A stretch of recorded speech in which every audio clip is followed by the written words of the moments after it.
Bonjour à tous, bonjour à toutes, bienvenue dans le studio des experts. Pendant 1 heure, nous allons passer en revue les événements de la semaine. Alors cette semaine, évidemment, nous avons parlé d'égalité, nous avons parlé de double nationalité, de fierté d'être belge, mais aussi des élections françaises, entre autres sujets. Et pour analyser, commenter tout cela, 2 invités politiques et 4 experts. Les experts, il y a les vases communicants et nous avons l'expert communicant Christophe Ginisti, bonjour. Bonjour Jean-Jacques. Elle chronique et blogue sur l'air du temps même quand il fait frisquer, Salma Awash, bonjour.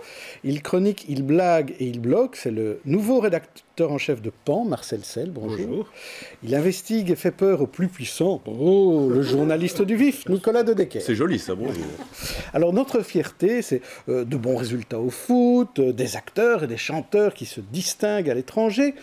Alors, il fallait redorer le blason de la Belgique après les attentats. Le gouvernement Michel a lancé une campagne à ce sujet. Reportage d'Alice Van Den Broek et Nicolas Kenarts.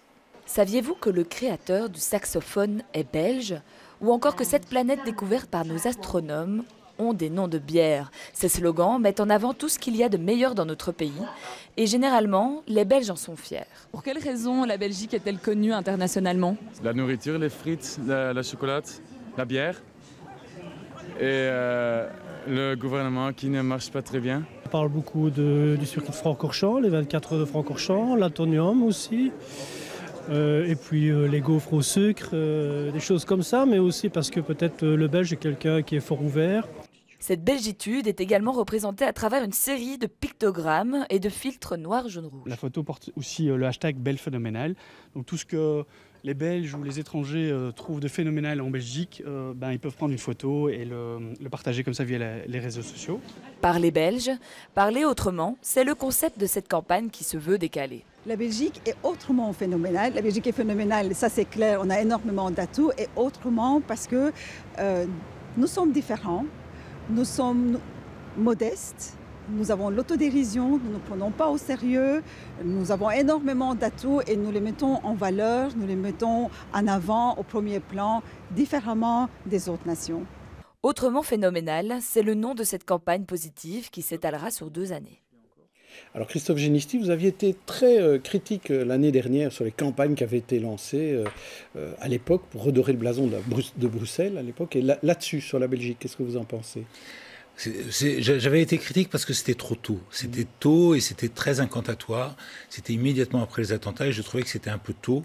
C'était dans le vif de l'action. Je pense que ces campagnes très intéressantes. Cette campagne, je la trouve amusante, je la trouve gaie, je la trouve fraîche. Il faut voir que ce n'est pas de la communication externe, c'est de la communication interne. Donc c'est de la communication qui est faite à destination des Belges eux-mêmes. C'est pas une communication à destination des autres. C'est une destination pour être fier, pour ressentir une image, pour ressentir une réputation, pour ressentir un état d'esprit. Et je trouve que c'est plutôt assez bien fait parce que c'est joyeux, c'est pas péremptoire et il y a une capacité dans cette campagne à ce que tout le monde puisse se l'approprier. Salma Awash. C'est une bonne idée, c'est mignon, mais après, je ne suis pas sûre que ce soit super efficace. D'abord, est-ce qu'on se reconnaît tous dans cette définition de la belgitude? Moi, je ne sais pas. J'ai entendu cette définition de la belgitude il y a longtemps, qu'on ne se prenait pas au sérieux, qu'on avait un sens de l'autodérision qui était...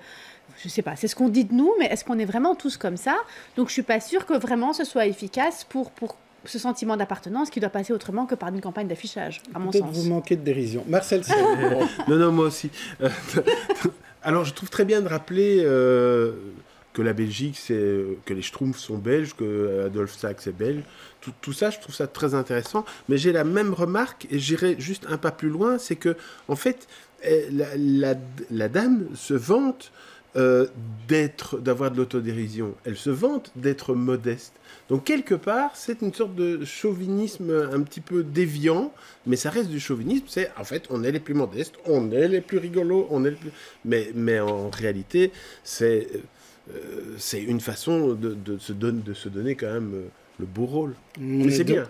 On est de gros vantards, Nicolas De Decker. Il y a un petit peu de ça, c'est une contradiction que Marcel souligne à mon sens pertinemment. Moi, je suis de toute façon toujours un peu circonspect à l'égard des manifestations de patriotisme, mais ici, peut-être qu'on va le demander à Christophe et il le saura sans doute mieux que moi, une question que je me pose, c'est comment est-ce qu'on peut faire une campagne dont le contenu est « nous sommes décalés, nous sommes surréalistes, nous sommes anticonformistes », alors que la campagne vient d'un gouvernement qui, du haut de sa tour d'ivoire, décide de diffuser à destination de l'ensemble de la population un message qui est, par essence, un message qui vient d'une autorité publique. Et donc ça me paraît un peu contradictoire entre la façon dont le message est envoyé et le contenu du message. Alors une rapide réponse de Christophe Ginisti. En fait, ce type de campagne, c'est une invitation à se reconnaître dans un message. C'est-à-dire qu'en fait, on lance un message comme une pierre qu'on met dans une mare, on lance une pierre, voilà, en invitant les gens à se reconnaître derrière cette image. Donc c'est pas vertical, c'est juste, voilà, on pense que c'est ça, ce que vous voulez vous reconnaître. Donc le succès d'une campagne comme ça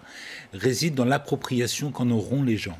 Et ils deviendront peut-être des ambassadeurs de cette campagne et eux-mêmes des ambassadeurs de cette image de la Belgique. On va demander à nos invités politiques s'ils sont d'accord. Je les invite à nous rejoindre. Il s'agit d'Isabelle Simonis et d'Alain Destex.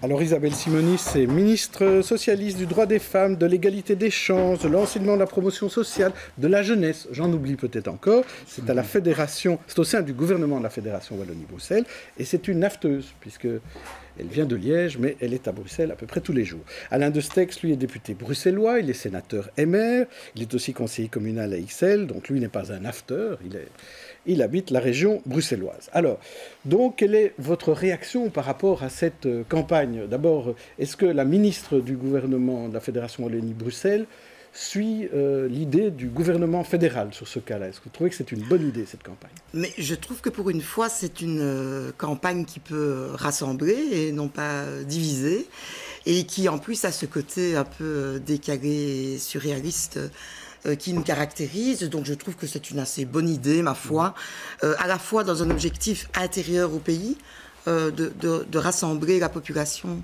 dans cette campagne. Et puis, je pense qu'il y a un développement supplémentaire de cette campagne vers l'extérieur, afin de mettre en évidence tous nos points positifs, nos qualités et ce que nous faisons de bien, mais toujours avec cet esprit un peu belge, peut-être modeste ou qui ne se vend pas assez. Et donc, je trouve ça assez positif. Et vous, Alain Destex, vous vous retrouvez dans cette image du belge modeste et plein d'autodérision? Je n'ai pas grand-chose à ajouter à ce qu'a dit Mme Simonis. Moi, je trouve aussi que cette campagne est très bien. Moi, à titre personnel, j'ai une conception plus classique de la fierté d'être belge. J'étais encore il y a 3 jours à un meeting de François Fillon à Lille. La France... Non, mais en France, il y a cette fierté autour du drapeau. Alors, on peut dire ils sont arrogants, exagérés et tout. Mais moi, voilà, j'aime bien la campagne. Je trouve que l'autodérision et la modestie, c'est bien, mais parfois, je souhaiterais aussi qu'on soit tout simplement fiers de nous-mêmes, de notre histoire, de notre réussite économique, de la prospérité que le pays a eue par rapport à d'autres. Et cette conception plus classique de la fierté ne me dérange pas. En particulier notre histoire, parce que l'histoire de la Belgique est une grande histoire. Nous avons été quand même la 2e puissance industrielle du monde, certes brièvement. La Wallonie a été la première région industrialisée du continent européen après l'Angleterre. Cette conception assez fière de notre histoire, patriotique. C'est fier de notre passé. Patriotique me convient. Ouais. Salma Ouache, vous vouliez réagir? Justement, je voulais réagir par rapport à cette idée d'une façon d'être plus classiquement, en tout cas, fière d'être belge. Moi, je trouve que justement, c'est trop classique. C'est ce qui me chiffonne un petit peu dans la démarche, c'est qu'elle se veut un peu alternative, mais au final, j'aurais voulu des choses un petit peu plus transgressives, qui sont à l'image de ce qu'on est en train de dire, c'est-à-dire qu'on est décalé, qu'on ne se prend pas au sérieux, et là, mettre ça dans des 4x3 un peu partout, ça me paraît pas très, justement, un peu trop classique, alors qu'on aurait pu être beaucoup plus transgressif avec des vidéos, enfin des choses qui sont complètement décalées, et pas juste proclamer qu'on est décalé, il faut le prouver. Est-ce qu'on aurait pu, par exemple, Isabelle Simonis, dire on est un super pays, par exemple, on a eu 6 réformes de l'État? Est-ce que c'est quelque chose dont on peut être fier, par exemple? C'est un peu difficile, à mon avis. Mais je ne trouve pas qu'on ne doit pas en être fier. Et on est toujours Je ne trouve pas qu'on ne doit pas en être fier, puisque le fait qu'on ait eu 6 réformes de l'État, comme vous le dites, ça fait aussi l'objet de tout un processus démocratique et de tout un projet qui a évolué au cours du temps. Donc je pense pas qu'on ne doit pas en être fier. Cela dit, je reviens sur le caractère subversif.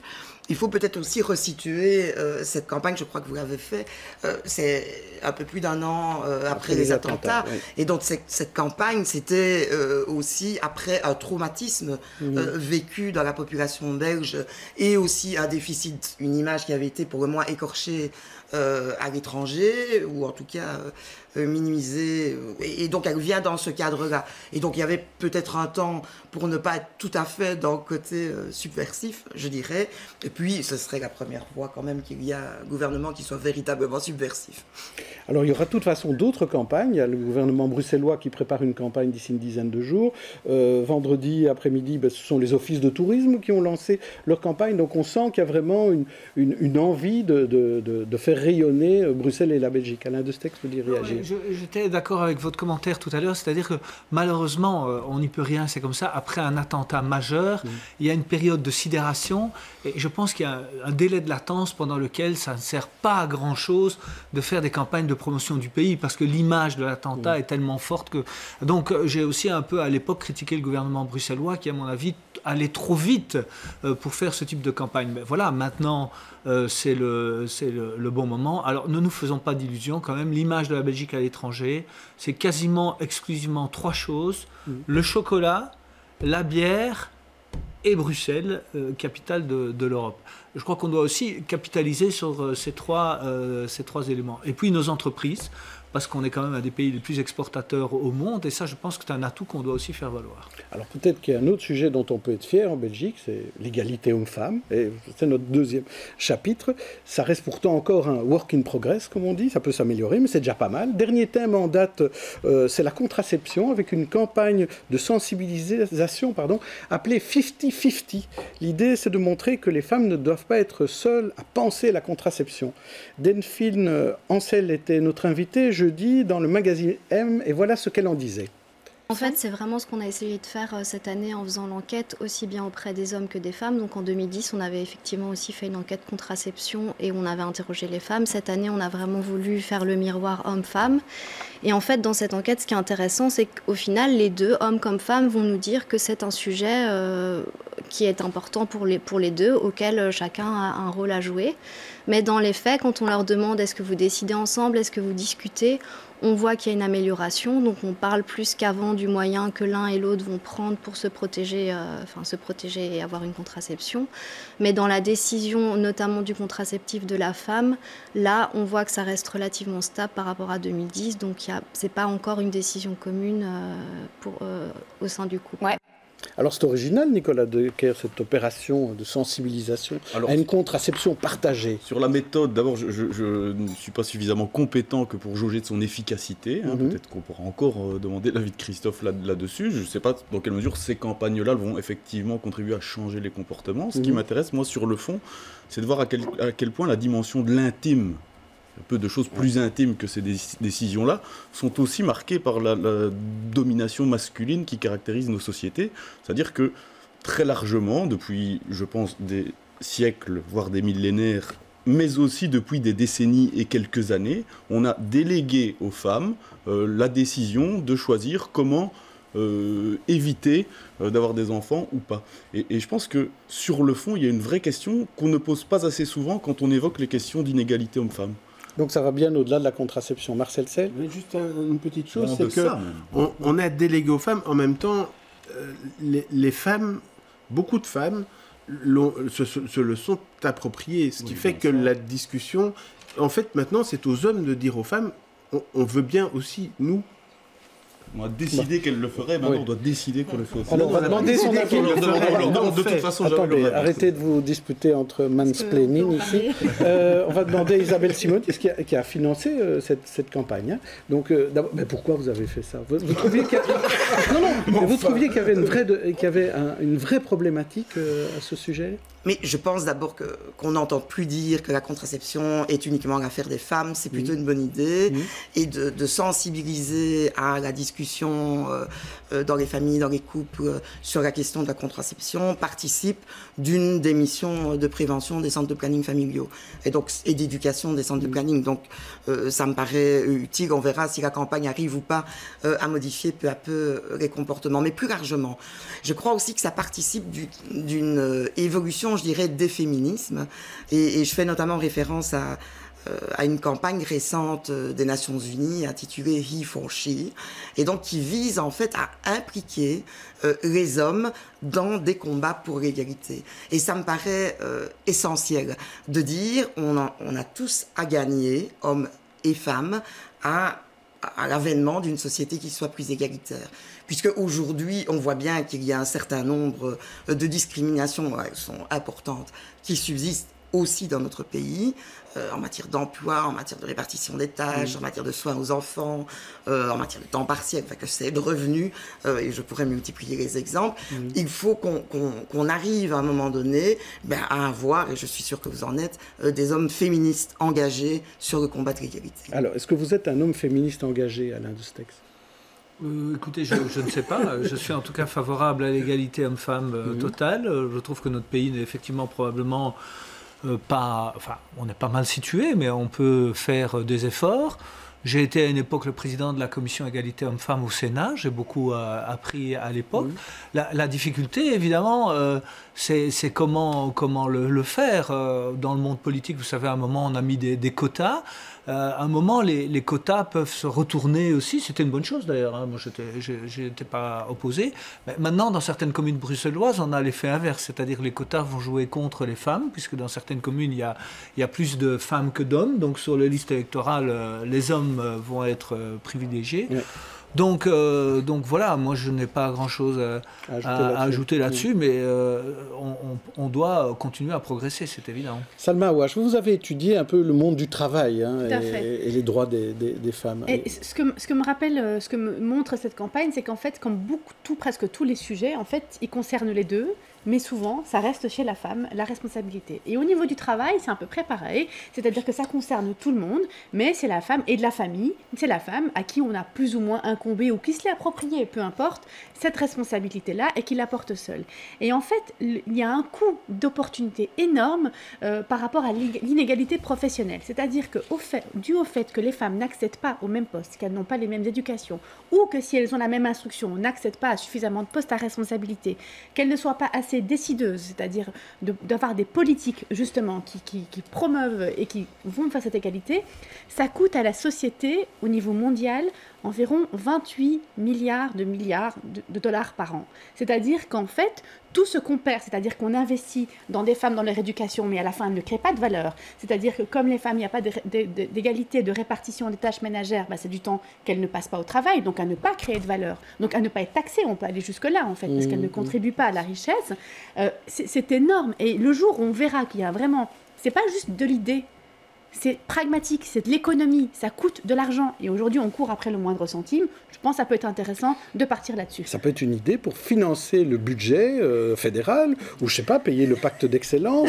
Nicolas de Decker. C'est un chiffre qu'il faudra adapter à la Belgique et que je ne connais pas, mais dans la campagne présidentielle française... C'est une étude du cabinet, du très sérieux cabinet McKinsey qui a avancé tous des chiffres. Oui, donc, pour ce qui concerne la France, on en parle pendant cette campagne. Si les femmes françaises étaient payées, recevaient le même salaire que les hommes français, il n'y aurait plus aucun déficit dans aucun des départements de la sécurité sociale parce que les cotisations sociales seraient évidemment augmentées, le montant des cotisations sociales perçues. Donc on équilibrerait tous les comptes sociaux en payant les femmes comme elles méritent de l'être. On a l'impression de découvrir l'œuf de Colomb, là. C'est terrifiant. Simonis. Vous connaissiez ces chiffres ? Peut-être pas les derniers qui viennent d'être dits, mais en tout cas que les inégalités se manifestent énormément dans le monde du travail. Et on sait que les femmes, par le régime de patriarcat, de domination, excusez-moi d'employer de grands mots, ont plutôt investi dans la sphère privée et les hommes plutôt investis dans la sphère publique, professionnelle, etc. Eh bien aujourd'hui, peut-être parce qu'on est en période de crise économique, on voit qu'il y a des courants qui visent parfois insidieusement, mais à replacer les femmes plutôt dans la sphère privée. Notre pays est un des pays, et on continue d'ailleurs à le valoriser, à le favoriser, qui a un taux d'emploi à temps partiel des femmes les plus élevés, par exemple. Et on voit donc, si elles travaillent à temps partiel, elles ont moins de revenus, elles contribuent moins, comme vous l'avez évoqué, mais elles auront aussi, et avec les dernières réformes, ça ne va pas s'arranger, une pension moindre. Et autour de tout cela, c'est la question de l'autonomie, évidemment, des femmes qui est posée, puisqu'elles ont moins de revenus, elles sont moins autonomes à pouvoir décider de leur vie. Donc c'est extrêmement important. Et je regrette, mais pour le moment, sans vouloir polémiquer, les différentes réformes qui sont enclenchées au niveau fédéral, que ce soit en matière de flexibilité de l'emploi, en matière de réforme de pension, ou en matière de désinvestissement, notamment sur des projets qui existaient et que l'ancienne secrétaire d'État a supprimé, sur les coordinations provinciales notamment, eh bien, fait que ce n'est pas un gouvernement qui favorise l'égalité entre hommes et femmes. Le gouvernement fédéral ne favorise pas l'égalité. J'avais décidé d'être gentil avec Mme Simonis. Mais je suis très gentil, toujours, vous savez. J'essaye de dire la réalité. L'accusation gratuite, je n'ai même pas envie de la commenter, si vous voulez. Marcel Sel, vous vouliez ajouter quelque chose? Oui, mais ça, exactement. Mais Mme Simonis a fini sur ce ton-là, oui. Parce qu'en effet, quand les politiques sont appliquées au niveau fédéral, les effets qu'ils ont sur les femmes, il n'y a absolument aucun bouclier qui permet de les analyser et de les freiner. Et donc voilà. Bon, bah écoutez, comme ça on aura parlé de l'égalité hommes-femmes, hein, on est tous féministes, je l'ai noté ici autour de la table, donc tant mieux. Maintenant on va parler des têtes d'affiche, et il y a des hommes et des femmes. Quand la situation économique s'améliore, quand le pouvoir d'achat s'améliore, quand il y a plus d'investissements, plus de création d'entreprises, moins de chômage, ça bénéficie aux hommes et aux femmes. Donc l'idée, c'est la proportion. Donc je veux dire, il faut donner, ce gouvernement obtient des résultats dans le domaine macroéconomique. Voilà, ces résultats ne sont pas vraiment contestés. Et ça bénéficie à l'ensemble de la population. C'est difficile. Alors, si vous me dites, alors, vous êtes en train de me dire que toute la politique du gouvernement qui est positive, je dis quand ce n'est pas le cas, quand ça ne va pas assez vite qu'on voudrait. Non, mais vous l'avez dit vous-même. Je veux dire, ça fait 20 ans que votre parti ou d'autres occupent ce type de poste, non, ministre de l'égalité. Le ministère des droits des femmes non, a été enfin, créé au niveau fédéral, il a 2004. existé aussi pendant très longtemps. Non, on voit bien que c'est pas facile. Je suis le premier à dire qu'il y a une inégalité et des différences, qu'il faut essayer de les combler, mais on voit bien qu'il ne suffit pas d'adopter une loi pour dire tout le monde est égal. Ça fait sont des pratiques culturelles, l'histoire, un héritage, donc c'est pas simple. Voilà, mais là, on est parti de l'égalité homme-femme pour parler du fédéral. On va y revenir. Mais d'abord, je voudrais passer à notre rubrique tête d'affiche. Je vous propose à tous les deux une pause visuelle. Je vais vous présenter 4 visages à chacun, 4 têtes qui ont fait l'actualité de la semaine. Alors, à vous de choisir ce qui vous inspire une remarque positive ou négative. On va commencer par vous, Isabelle Simonis. On va commencer par Theresa May, la première ministre britannique qui lance des élections anticipées. Puis Pierre Richard, l'acteur français honoré par la ville de Bruxelles cette semaine. Et aussi Philippe Gilbert, le cycliste qui gagne 2 classiques cette année, Tour des Flandres et 4e Amstel. Et enfin Patok Chodiev, le client d'Armand de Decker au centre du Kazakh Gate. Alors Isabelle Simonis, qui choisissez-vous? De qui voulez-vous parler? Oula, donc Theresa May, Pierre Richard, Philippe Gilbert ou Patok Chodiev? Dans des styles différents, j'hésite entre Theresa May et Philippe Gilbert, mais bon, je vais rester sur Theresa May, puisque c'est une femme qui fait de la politique, elle représente exactement les valeurs qui sont inverses aux miennes, en termes d'engagement européen, en termes de vivre ensemble, en termes de travail et d'implication dans le projet européen. Et la manière dont la campagne s'est passée sur le Brexit m'apparaît tout à fait néfaste pour la population, pour les populations. Et il y a eu d'ailleurs des répercussions également chez nous. Donc c'est elle que je choisirais. Alors vous, à l'aide de ce texte, 4 autres visages. On va commencer par Kim Jong-un, le numéro 1 nord-coréen, en plein bras de fer avec les États-Unis. Yuri Tillmans, un des héroïques Anderlechtois à avoir fait douter Manchester United. Zoual Demir, la secrétaire d'État qui ne s'excuse pas. Ou alors un poney anonyme qui dans quelques mois ne pourra plus être présent dans les foires bruxelloises. Alors qui choisissez-vous? Kim Jong-un, Yuri Tillmans, Zoual Demir ou alors le poney, un grand poney? Alors moi j'hésite entre Kim Jong-un ou Kim Jong-un et Madame Demir, parce que ne serez pas d'accord, mais j'aurais bien voulu prendre Madame May tout à l'heure. Oui, mais Madame Demir.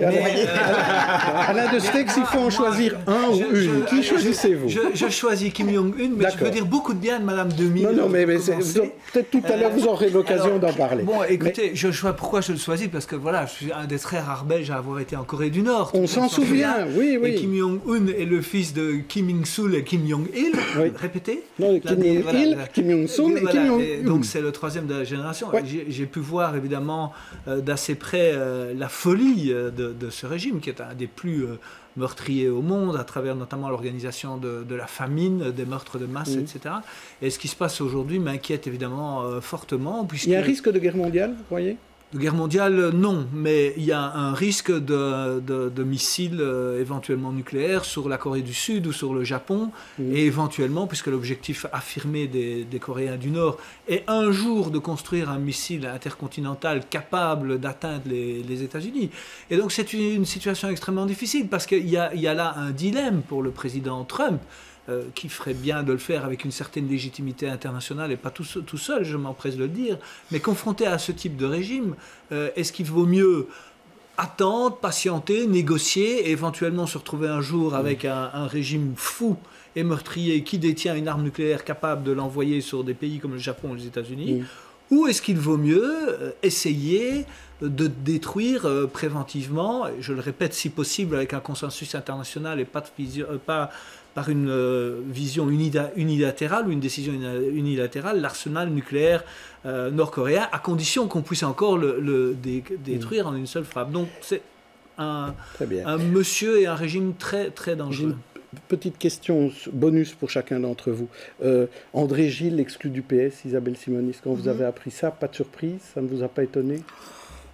C'est de hier soir, la décision de l'exclusion. Donc c'est une décision, je pense, lourde de sens, qui touche une personne qui a passé sa vie à s'impliquer au sein du parti. Donc c'est une décision très lourde et à la fois qui est à la hauteur, je dirais, du mal qui a été causé au travers de ces derniers mois et de l'affaire dite Publifin. Et Stéphane Moreau devrait suivre, selon vous? Il appartiendra, puisque vous savez que c'est une commission indépendante, c'est pas vous qui composée décidez, de bénévoles, et donc il appartiendra à cette commission de décider. J'ai lu que ça allait être assez rapide.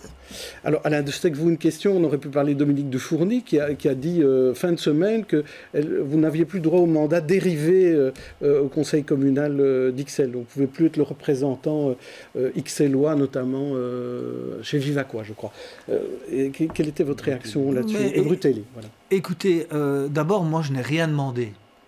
J'ai été élu en 2012 avec le 3e score de la liste MR à partir de l'avant-dernière place. Donc près de 1100 électeurs ixellois m'ont fait confiance, ce qui est le 5e score de l'ensemble des listes sur la commune. Et à un moment, je m'expliquerai vis-à-vis de ces 1100 électeurs qui m'ont fait confiance, et je leur expliquerai comment j'exerce mon mandat de conseiller communal. Mais en attendant, voilà, je pense que la démocratie voulait que je sois échevin. Dominique Dufourny et 2-3 personnes autour d'elle ont fait le choix de ne pas respecter le souhait des électeurs. Moi, je n'ai pas demandé de mandat complémentaire. On a accordé ça comme un lot de consolation, sans doute parce qu'on ne devait pas se sentir très bien dans ses baskets, de ne pas avoir respecté la démocratie. Et voilà, mais bon, non, c'est pas grave, j'ai rien demandé. Donc. Et vous restez conseiller communal. Absolument. Ouais. Alors, passons à notre sujet suivant, celui du survol. J'ai l'impression qu'on en parle chaque fois. Tunnel ou survol depuis pas mal de temps.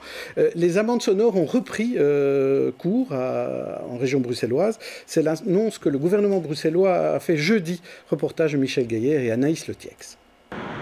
Trop, c'est trop. Bruxelles n'attend plus et percevra les astreintes en cas de dépassement de ces normes de bruit. Après avoir gelé cette option, la région fera payer les compagnies aériennes. Le conflit d'intérêts vient à échéance demain, donc nous appliquerons pleinement l'arrêté bruit, comme je l'ai proposé il y a plus d'1 an, à l'ensemble des membres du gouvernement, aux parlementaires aussi qui le réclamaient, aux bourgmestres qui l'avaient demandé dans une motion de la conférence des bourgmestres. Par ailleurs, le gouvernement bruxellois reste disposé à discuter, négocier une solution avec le fédéral. Cela passera par les groupes techniques et une forme de compromis à la belge. En attendant de trouver celui-ci, Bruxelles veut simplement faire respecter sa loi. La procédure est une procédure longue entre le moment où on constate l'infraction, au moment où les PV sont envoyés au procureur du roi, et puis un certain moment tout un mécanisme de procédure avec évidemment l'écoute des uns et des autres et la possibilité de recours bien évidemment pour les compagnies aériennes, ce qui peut être entre 18 mois voire 2 ans ou au-delà si certains vont jusqu'à fond de procédure. 2 ans, soit entre les élections communales d'octobre 2018 et le méga scrutin Région fédérale Europe de 2019, le survol de Bruxelles n'a pas fini d'agiter le monde politique. Alors Marcel Sel, on croyait que cette date du 22 avril allait être une date terrible, puisque les Flamands avaient dit que c'était une déclaration de guerre, et finalement, ça fait pchit. Ben oui, d'abord parce que le délai de perception des amendes est nettement plus important. Mais de toute façon, on est ici on a un outil comme un autre pour faire valoir son point de vue dans une négociation avec, en particulier la région flamande. Et donc, voilà, oui, on a voulu un fédéralisme. Maintenant, on a chacun nos règles et on utilise ce genre d'outils. À mon avis, il n'y aura probablement jamais aucune amende qui sera réellement perçue. Je pense qu'on aura un accord avant, mais je suis peut-être trop optimiste. Est-ce que vous êtes optimiste aussi, Alain, de ce texte là-dessus? Est-ce que vous croyez que le ministre Belot va arriver à mettre tout le monde d'accord? Écoutez, en tout cas, il essaye. Et j'ai constaté que même Rudy Vervoort avait dit du bien de ce qu'il avait fait. Donc je pense qu'il essaie de faire un travail honnête et de trouver une solution. Bon, cette saga dure depuis très longtemps. C'est très désagréable pour les riverains. J'ai été le cas aussi pendant longtemps. C'est être réveillé à 6 h du matin le samedi ou le dimanche avec un avion au-dessous de votre tête. Vous étiez dans quelle commune à ce moment-là? C'était déjà à Ixelles, quand j'habitais à Matongué. Et donc c'est un problème qui touche à la vie de beaucoup de Bruxellois et d'autres communes. Moi, si vous voulez, c'est pas moi qui vais vous proposer la solution, hein, sinon ça se saurait. J'ai entièrement confiance en M. Belot, mais je voudrais quand même lancer une idée.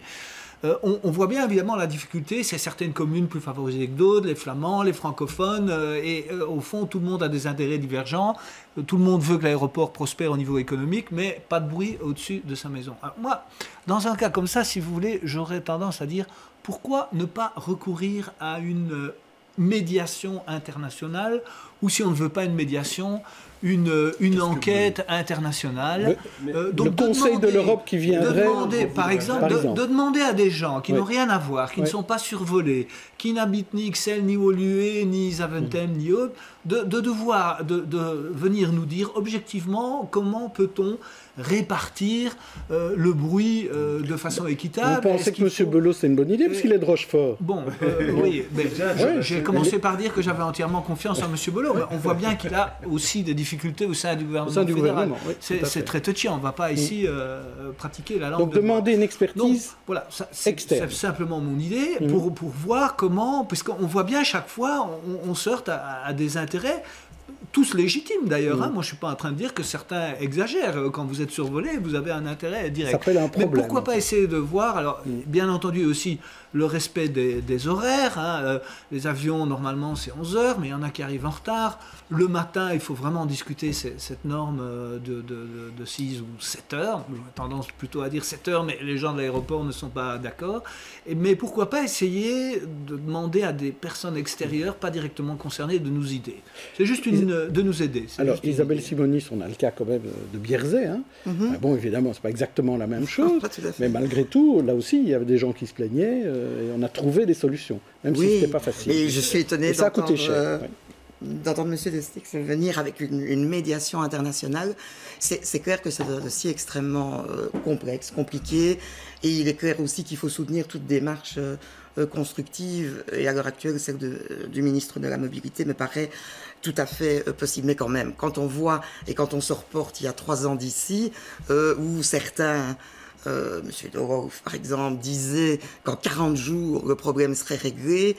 on voit à quel point les choses sont un peu plus complexes. Donc moi je pense qu'il faut vraiment qu'il y ait, et il faudra le temps, sans doute, puisqu'il y a déjà 2 ans et demi maintenant, donc il faudra encore un peu de temps, mais je pense vraiment à l'intérêt d'une concertation et d'une initiative au niveau fédéral, sans vouloir la brusquer, mais néanmoins c'est quand même simple dans cet espace. Mais elle a lieu que les pour l'instant. Elle a commencé.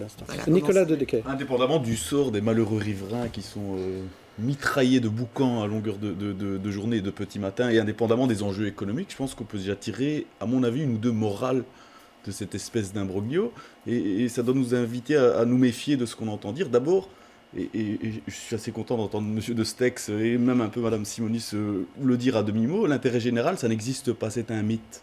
On n'arrête pas de dire il faut prendre des décisions selon l'intérêt général pour le bien-être de tous, etc.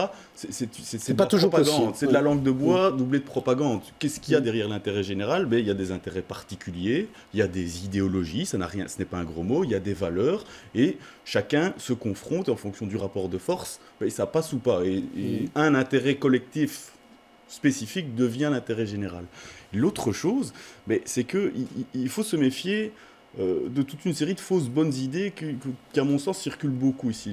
La première, ce serait de dire on n'arrive pas à s'entendre, alors il faut refédéraliser. C'est-à-dire qu'il faut que ça soit au sommet de la pyramide que ça se décide. Sauf que le principe même du fédéralisme, et paradoxalement, c'est peut-être la preuve que ça fonctionne bien, c'est de donner au petit, à celui qui est dominé, la possibilité de faire entendre sa voix et donc d'avoir un droit de veto. Et ici, tout le monde a l'air de dire spontanément, mais est-ce que ce serait quand même pas plus simple si 2-3 types là-bas, le Premier ministre et le roi, ou le Premier ministre et la Commission européenne, pourquoi pas, décident de tout et fassent un plan. C'était le cas autrefois. Ça réglait des choses, peut-être qu'en tout cas on trouvait des solutions, elles n'allaient pas dans le sens de l'intérêt général, elles allaient dans le sens de l'intérêt du plus fort. Et en l'occurrence ici, ce serait une fois de plus une façon de donner à la Flandre la possibilité de choisir et de décider pour les Bruxellois. Bien voilà, merci pour cette double morale, de de rien, cette Jean-Jacques, c'est fable toujours un du plaisir, survol, la fable bien connue de l'avion et du riverain. Je vous propose de passer à notre sujet suivant, c'est le référendum en Turquie, gagné de justesse par Erdogan dimanche dernier, et ce référendum n'en finit pas de faire des vagues, même jusque chez nous. Reportage de Martin Collier et Manon Guy, c'était lundi dans les quartiers bruxellois. Au lendemain du vote, le référendum est dans toutes les conversations.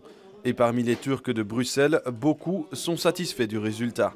J'ai voté, j'étais très contente. J'ai voté oui pour ce référendum parce que je voulais il doit changer le système de démocratie. Erdogan, depuis qu'il est venu, il a fait beaucoup de choses vraiment pour son peuple.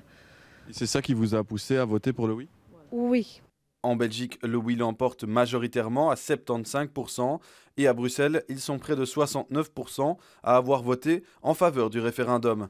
Un chiffre qui s'explique notamment par la région d'origine. À Bruxelles, c'est surtout dû à la très forte présence de populations originaires du district de Emirda, en Anatolie centrale. C'est un vote qui est massif en faveur de l'AKP, comme dans les régions d'origine. Un vote massif, donc, qu'il faut pourtant nuancer. On est à un niveau de 53% de participation. Si on rajoute les chiffres du Luxembourg, on va jusqu'à 60%. Ça laisse quand même au minimum 40% de personnes qui n'ont pas été votées. Finalement, c'est une minorité de la population turque et d'origine turque en Belgique qui a voté en faveur de Erdogan. À Bruxelles, ils sont une poignée à avoir voté contre. Aujourd'hui, peu d'entre eux osent témoigner face caméra. J'aurais voté non, parce que pour moi, c'est un système qui ne devrait pas changer, quoi. Il a bien fonctionné pendant 100 ans et que dorénavant, il ne doit pas changer. À la clôture des votes, le oui l'emporte à 52%, une courte avance qui divise autant en Turquie qu'en Belgique.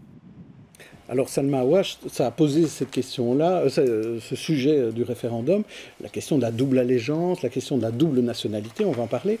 Mais vous vouliez un peu réagir sur cette problématique du double? Ça montre, je trouve, cette problématique montre qu'en fait on n'a vraiment pas compris grand-chose à l'intégration des doubles cultures qui ont des souches vraiment différentes. Je ne parle pas de souches européennes. Donc en fait, ce qu'on voit, c'est qu'il y a une partie des gens qui ont immigré et qui sont restés les yeux tournés vers là-bas, en fait. Et c'est une génération, probablement, c'est la première génération, et qui n'ont pas forcément tout réussi, on ne les a pas aidés ou ils ne l'ont pas fait. Enfin, la question, elle n'est pas là, mais en tout cas, le regard n'est pas assez tourné vers ici. Et donc, forcément, on se pose la question en se disant, ben, flûte alors, ces gens-là regardent encore vers là-bas. Mais oui, ces gens-là regardent encore vers là-bas. Et alors, quelque part, pourquoi est-ce qu'il y a un tel problème en se disant, ici, on est à Bruxelles, on a un tel mélange des cultures, est-ce qu'il faut choisir entre l'une et l'autre culture? Et on se pose la question uniquement que quand on a des cultures de souches différentes. Moi, je suis belgo-marocaine. Est-ce que je me pose la question si je dois choisir entre la Belgique et le Maroc? Je ne me pose jamais la question. J'ai une culture belge, je suis née ici, je vis en Belgique, presque tout est belge, et j'ai des fois où je regarde vers le Maroc aussi, pourtant je suis de la deuxième génération. Où est le problème? Je trouve qu'on n'a pas compris la façon dont on intègre les cultures les unes avec les autres. Et comme on a aidé personne, et comme les gens n'ont pas appris à le faire, ben les gens font leur propre melting pot à leur manière. Donc si vous prenez la deuxième génération de ces gens, ou la troisième génération de ces immigrés, ben chacun fait son choix à sa manière, et on se retrouve parfois avec des espèces de boomerangs identitaires qui reviennent ensuite en se disant, mais finalement j'avais choisi la Belgique parce que j'avais rien compris à la Turquie ou au Maroc ou quoi qu'est-ce, mais finalement ça me revient après. Donc il faut vraiment qu'on se pose la question de comment on multiplie et comment on met ensemble les identités des gens qui sont sur le sol de ce pays depuis 1, 2, 3 générations et qui font en fait comme ils peuvent. Alain de Stex, comment on explique que le CDNV est sorti du bois là-dessus, sur la double nationalité, et suivi par la NVA, qui en avait déjà parlé avant? Mais écoutez, la première chose qui est extrêmement inquiétante, c'est dans votre reportage de voir des gens qui, à Bruxelles, disent qu'on n'ose pas s'exprimer face caméra. Donc c'est bien la preuve qu'il y a un problème de démocratie et de liberté. On a quand même prouvé qu'ils s'exprimaient, hein, oui, mais c'est vrai qu'il y en a certains qui n'osent pas. Vous avez raison. Donc, qu'est-ce qui se passe? Il y a, depuis Erdogan, en Turquie, une dérive de deux ordres, à la fois autoritaire et islamiste, qui remet en cause 100 ans d'héritage laïque d'Atatürk.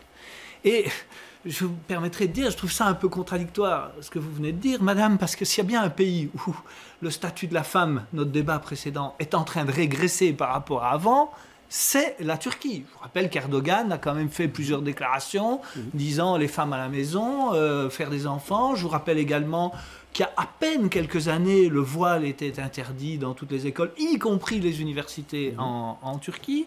Et donc on est en pleine régression islamiste, régression démocratique, régression du statut de la femme. Alors, je ne vais pas tourner autour du pot. Oui, se pose le problème de la double nationalité. Parce que c'est quoi la nationalité? C'est l'adhésion à des valeurs communes. Donc quand vous pouvez vous partager les valeurs communes, non mais je sais que vous n'êtes pas d'accord, mais je termine, ok? Donc, de toute façon, c'est moi qui mène le débat. Voilà, non mais parce que je vois déjà celle s'affolant sur son siège. Eh bien, il a le droit de s'affoler, mais c'est vous qui parlez. Donc je ne vais pas être extrêmement long. Donc quand on partage des valeurs communes, par exemple entre les Français et les Belges, il n'y a aucun problème à avoir une double nationalité. Les Congolais et les Belges, par exemple, je ne vois pas de valeur dans la société congolaise, mais calmez-vous. Donc, par contre, lorsqu'on est dans un cas de dérive islamiste, on peut légitimement se demander si les personnes qui ont voté pour Erdogan de façon beaucoup plus massive que les Turcs de Turquie, 10 à 15% de différence, même 20% cette fois-ci, historiquement c'était toujours 10%, cette fois-ci c'est 20%, on peut se poser la question de savoir si nos compatriotes turcs adhèrent aux mêmes valeurs que l'ensemble de la société. Donc c'est le vote qui pose problème. Et moi, je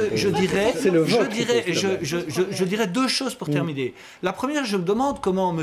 Kir, Emir Kir, se sent, lui qui vient aussi des Mirdak, mais qui est socialiste, alors que le parti socialiste turc a appelé à voter contre M.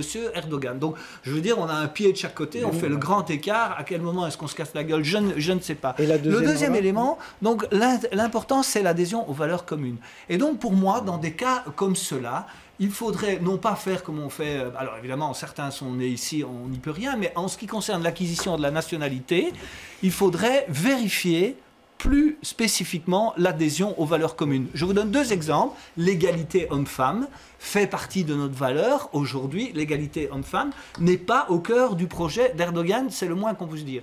Deuxième élément, vous savez que dans l'islam... Est-ce qu'on peut... Eh bien, se pose donc, je termine avec ça, et aussi la liberté de changer de religion, parce que vous savez qu'il y a beaucoup de courants dans l'islam qui estiment qu'il est interdit de changer de religion. Or, dans nos valeurs démocratiques à nous, changer de religion est un droit fondamental. En Belgique, c'est possible. Donc on peut réellement se poser la question de savoir si les Turcs qui votent, les Turcs belges qui votent pour Erdogan, adhèrent encore aux valeurs communes de la Belgique. Isabelle Simonis. D'abord, bien sûr. C'est à vous. Donc, premièrement, je suis évidemment interpellée par le résultat de ce référendum. Je crois que c'est ça qui doit quand même un peu nous interpeller. Alors, à ce stade, il n'y a aucune analyse des raisons et du profil du vote des Belgo-Turcs. Il y a une analyse, une pré-analyse qui a été amenée dans votre reportage, mais qui n'est manifestement pas aboutie. Donc il me semble qu'il faut éviter tout raccourci. Deuxièmement, on a vu que CDNV, je ne sais pas très bien, est-ce sur le coup de l'émotion ou plutôt pour un positionnement en Flandre, a voulu tout de suite, sans connaître véritablement, à mon avis, le dossier de la double nationalité, tweeter un truc assez fou qui remettait en question la double nationalité. Ce qui, quand même, en se calmant un tout petit peu, dans une démocratie comme la nôtre, pose un certain nombre de questions, puisque ça voudrait dire qu'en fonction de l'opinion politique que l'on a et qu'on exprime, on devrait donc perdre sa nationalité. Ce qui veut dire, par exemple, et on va discuter de la France juste après, ça voudrait donc dire que si Mme Le Pen, dimanche, sort du premier tour, et si, catastrophe, elle devait accéder aux fonctions supérieures de l'État, tous les belgo-français ne pourraient plus être belges, ce qui est quand même assez étonnant. Ou bien alors, si ce n'est pas cela, ça vise alors quelques nationalités. Lesquelles? Et dans ce cas, ça voudrait dire alors que dans notre pays, on accepte qu'il y ait des citoyens de seconde zone qui ne peuvent, eux, avoir qu'une nationalité. Et troisième élément qui n'a pas été non plus exprimé, c'est qu'il y a un certain nombre de pays aujourd'hui qui empêchent leurs ressortissants d'abandonner leur nationalité. Je pense que c'est le cas pour le Maroc, mais c'est le cas aussi pour la Grèce. Et donc ça voudrait dire à nouveau qu'on empêcherait ces personnes qui sont chez nous, et parfois depuis très longtemps, d'accéder un jour à la nationalité belge. Donc pour ces trois raisons, je trouve vraiment que ce débat est à nouveau, je dirais, mal embouché, voilà, et qu'on lève les communautés les unes contre les autres et que ça n'amène à rien. Alors, très rapidement, Christophe Ginisti et Marcel Sell, et après on passe aux élections françaises. Il y a quand même des concepts qui sont très dangereux ici, qu'il ne faut pas manipuler de manière aussi innocente que ça. Il ne faut pas confondre l'intégration et l'assimilation et la dissolution. C'est-à-dire que ce n'est pas parce qu'un peuple va, une diaspora va s'installer dans un pays qu'elle doit renoncer à ses valeurs, qu'elle doit renoncer à ce qui fait son identité, et elle peut légitimement revendiquer une nationalité, une citoyenneté, en conservant l'attachement et un attachement viscéral, un attachement fort à ces valeurs fondamentales. Je crois que c'est cette espèce de vision qui consisterait à dire que tous les gens qui sont émigrés, qui ont immigré dans un pays, doivent immédiatement oublier leurs valeurs et se dissoudre dans les valeurs des autres. J'ai entendu qui a dit ça, mais en tout cas, c'est pas moi, mais peut-être que quelqu'un l'a dit que je n'ai pas entendu. C'est un peu ce que... il faut écouter ce que les gens disent. C'était un peu ce que vous disiez, ce que vous voulez dire, parce que vous avez parlé, vous avez situé le niveau, non pas au niveau d'un choix politique, mais au niveau d'un choix de valeurs. Et vous avez dit précisément que les gens, les Turcs qui vivent ici, qui vivent en Belgique, devaient obligatoirement à faire allégeance aux valeurs de la Belgique. Je maintiens ça. Je maintiens. Je maintiens les valeurs démocratiques de la Belgique. Je crois qu'on parlait de valeurs démocratiques. Oui. Marcel Sey. Les valeurs démocratiques de la Belgique, la première, c'est le droit à l'opinion et le droit au vote. Donc, ceux qui ont voté ne nous regardent pas. Point. C'est ça. Après, on peut être très inquiet de voir ce qui se passe dans la communauté. Et ça, il faut en parler. Mais quand vous me parlez de double nationalité, sachant qu'il y a quelque chose comme 130 000 des 150 000 Turcs qui ont voté, non, même pas qui ont voté, mais en tout, en Belgique. En bref, Marcel. Sachant qu'il y a à peu près 80% qui ont la nationalité belge, est-ce que vous allez la leur retirer parce qu'ils ne votent pas comme vous le souhaitez? J'ai pas entendu qu'on retirait la nationalité. Ou non, mais alors ça sert à quoi? J'ai entendu que vous posiez la question. Voilà, exactement. Si vous ne le faites pas, ça ne sert à rien. Il faut être juste. Si vous ne le faites pas, Alain de Stex n'est pas Hendrik Bogart. C'est pas lui qui a parlé de ça. Nicolas de Decker. Encore un dernier mot et on termine sur ce sujet. Au-delà des questions de justice ou de justesse, il y a aussi l'efficacité. On pose le reproche à certains membres de la communauté turque d'être trop repliés sur eux-mêmes ou tournés vers le pays d'origine. Est-ce que la solution pour qu'ils soient moins repliés sur eux-mêmes ou moins obsédés par le pays d'origine, c'est de leur dire « toi, tu ne seras jamais chez nous » ? Est-ce que c'est efficace? Est-ce que le résultat est efficace? Je ne le pense pas. On ne va pas aller plus loin. On en reparlera certainement de ce sujet-là. Belle conclusion. Encore une belle morale. Merci à vous tous, les amis. De la femme, du référendum et du Turc. Merci beaucoup, les gars. Merci beaucoup. Alors, on va parler du premier tour des élections présidentielles. Il a lieu demain, dimanche. Donc, on ne sait pas ce qui va se passer. La fin de la campagne était quand même très, très chaude. 4 candidats dans un mouchoir de poche. Une agression anti-policier au plein milieu des Champs-Élysées jeudi soir. Voilà, je vous propose d'en parler tout de suite. D'abord, Isabelle Simonis, vous, je ne sais pas si vous soutenez le candidat socialiste Benoît Hamon, qui est plutôt en mauvaise... Vous êtes obligé, je crois. Non, par qui? Non, parce qu'il y a un de vos collègues socialistes m'a dit ne me posez pas cette question-là, parce que ce serait difficile pour moi de répondre. Mais donc, vous soutenez Benoît Hamon, même en sachant qu'hélas, ce sera pas le vote. Je considère en tout cas, à la lumière des débats, à ce que j'ai pu lire, à la manière dont la campagne a été retranscrite dans la presse, je ne vis pas en France, que Benoît Hamon, en tout cas, porte le projet qui est le plus proche du mien, en sachant que tout n'est pas à prendre comme cela et qu'il y a des choses sur lesquelles je suis plus perplexe. Ce qui m'inquiète plus fondamentalement, c'est 2 choses. C'est d'abord le taux de participation. Première chose, parce qu'on peut quand même se questionner sur l'application citoyenne. C'est quand même un acte, on verra. Et la deuxième chose qui m'inquiète, c'est évidemment les 2 candidats qui sortiront du premier tour, puisque de mon point de vue, il y a quand même des propos et des projets qui me paraissent extrêmement dangereux, extrémistes, basé sur des valeurs. Parler de Mélenchon, parler de Mélenchon. Je n'ai pas évoqué Mélenchon, je pourrais parler pour le coup de valeurs. Parler de valeurs lorsqu'on entend notamment le projet de François Fillon, qui propose donc aujourd'hui d'intégrer dans son gouvernement des membres de Sens commun, qui est quand même le groupe qui a organisé, mené, était présent. Les manifs pour tous. Bien sûr. Et donc je trouve que c'est extrêmement inquiétant pour l'avenir de ce grand pays. Et on est, c'est vrai, en Belgique, très très intéressé par ce qui se passe, en France, bien sûr. On a de la chance, on a un supporter de François Fillon avec nous. Alors, quelle réponse là-dessus? Absolument. Sur le sens commun.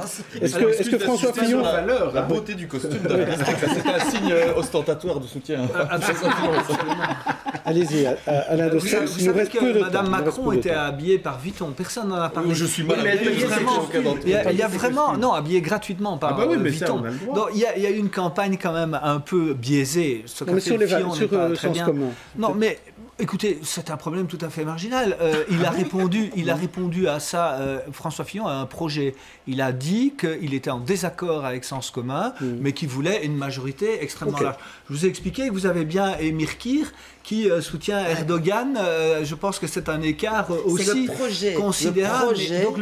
Mais moi j'aime le projet. Donc le projet de Fillon, oui. Pas du tout.